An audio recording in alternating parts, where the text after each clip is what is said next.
দুধ দিয়ে গোসল করে দিচ্ছে, মানে যেটাতে জেলখানা থেকে মনে হয় একটা পাপ মুক্ত করছে। দুধ দিয়ে গোসল করো আর হেন্দি গোসল করো, কোনো লাভ নেই। কুত্তার লাজ আছে না, কুত্তার লাজ দেখছো নি? 15 বছর সুঙ্গের ভিতরে রাখার পরে কুত্তার লাজ এটা কি বিয়ে থাকে, এটা কখনো সোজা হয় না।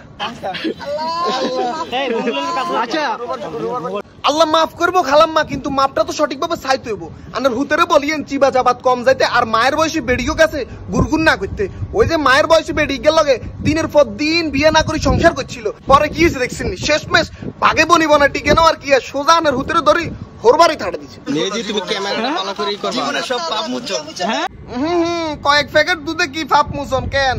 মায়ের বয়সী বেডির লগে বিয়ে না করে রাতের পর রাত কাটা দিছ, আর এখন কি জেলখানা মানে হোরবাড়ি তো বাড়ি বলতেছো কি দুধ দিয়ে গোসল করে পাপ মোচন কেন? সোনার উপর পানি দিয়ে পাপ মোচন করছে। যে আপনারা যাকে এতদিন প্রিন্স মামুন যাকে দেখতেন, সোনার হানিতে গোসল করাও আর রূপের হানিতে গোসল করাও কোনো লাভ হইতো না। তাকে মানুষ হিসেবে আগে ঠিক হইতে হইব।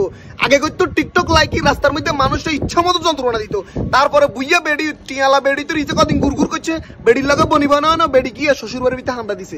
এবারের মতো তার নসিব বালা কোয়াল বালা বাড়ি চলে এসে। তারে একটু বুঝাও, হতিবার তোর লাখ এসে ফেবার নাও করতে পারে। হরবার কোনো টিয়ালা বেডি তোর যদি বিতে হান্ডা যায় মানে হরবাড়ির ভিতরে ঢুকে দেয়, এমনও হইতে পারে আব্বারে মারে কাগুরে খালারে সাসারে বাসাওরে 22-23 এই সময় কিন্তু হ্যাঁ আছে আটকে দিবি। এবার কিন্তু লাখ ফেভার করছে, কোয়ালে আসিল বাড়ি চলে এসেছ, তোর মাধ্যম আসিল।